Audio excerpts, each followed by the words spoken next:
पेड़ पर रानी चिड़िया का घोंसला था। एक दिन कहीं से एक कौवा उड़ता हुआ आया और चिड़िया के घोंसले के पास बैठ गया। उसने चिड़िया से प्यार से बातें की और दोनों में दोस्ती हो गई। उस दिन के बाद से कौवा रोज रानी चिड़िया से मिलने आने लगा। दोनों ढेर सारी बातें करते और एक दूसरे के साथ टाइम बिताते थे। कई बार खाने की तलाश में भी साथ साथ जाते थे।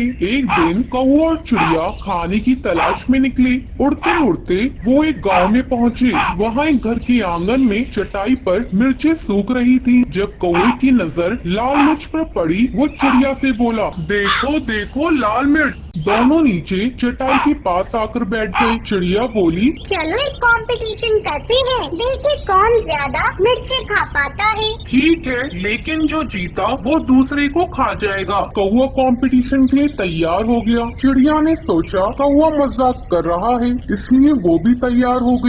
मिर्चें खाना शुरू किया। चिड़िया ईमानदारी के साथ मिर्च खा रही थी, लेकिन कौवा चिड़िया से नजर बचाकर बेईमानी करने लगा। कौवा कुछ मिर्चें खाता और कुछ को चटाई के नीचे छिपा देता। इस बेईमानी की वजह से कौवा जीत गया। जीत की खुशी में वो चिल्लाया, मैं जीत गया, मैं जीत गया, अब मैं तुम्हें खा जाऊंगा।